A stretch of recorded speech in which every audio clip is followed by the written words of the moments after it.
যেতলে নাচানাচি করতেছে মনে করতেছি ঠেলাবান বাস ভাঙ্গে হেল দিব। হ্যালো বন্ধুরা, আশা করি সবাই ভালো আছেন। তো এই ভিডিওটা আসাল 2-3 মাস আগের ভিডিও, ভাবলাম জার্নি কোনো শেয়ার করি। তো কলেজে থেকে আঙ্গুর ডিপার্টমেন্টে থেকে শিলং নিয়ে গেছাল। কলেজ থেকে ডাইরেক্ট আমরা বাসে গুয়াহাটিতে নামছিলাম, আর গুয়াহাটি থেকে আবার আমরা বাস চেঞ্জ করছিলাম। শিলং নিয়ে যাওয়ার পরে আঙ্গুর ডাইরেক্ট নিয়ে গেছাল বোটানিক্যাল সার্ভে একটা জায়গা আছে, ওই জায়গায় নিয়ে গেছাল। তো আমরা ভুটানের স্টুডেন্ট, তো আঙ্গু গাছের বিষয়ে শিখাইবো। গাছ একটা কেমনে করে হারবেরাম করে, কেমনে করে বহুত দিন ধরে রাখান যায়, ওইটার বিষয়ে আঙ্গু শিখাইলে আর আঙ্গু ভিডিও দেখাইছে। তারপরে আঙ্গু একটা রুমে নিয়ে গেল, আর এই রুমে তার কত প্রকারের অর্কিড প্ল্যান্ট পাওয়া যায় হেগিনে আঙ্গু দেখাইলো। তারপরে আঙ্গু নিয়ে এলো এগিনা বস্তু দেখাবেন নিকে। শিলং বা দার্জিলিং এগিনা জায়গা দেয়, এগিনা গাছ বেশি দেখা যায়, পাইন গাছটা বেশি হয় না, পাইন গাছেরই ফল।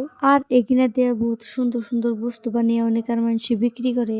তারপরে বহুত গাছের বস্তু দেখাইলো আঙ্গু। থাকার জন্য আঙ্গু ইয়ত হোস্টেল নিয়েছাল, আর অনেকের ভিউ বহুত সুন্দর আসাল। তো আমরা ফ্রেশ হইলাম। ফ্রেশ হওয়ার পরে রাত্রে আঙ্গু নিয়ে গেল অনেকের মার্কেটে, আর এনে সব বস্তুই পাওয়া যায়। বাই দ্য ওয়ে, ব্লগ আজকের যদি এহেনি আর ইয়ার নেক্সট পার্ট আইব, তো ফলো করে থিবেন। Thank you.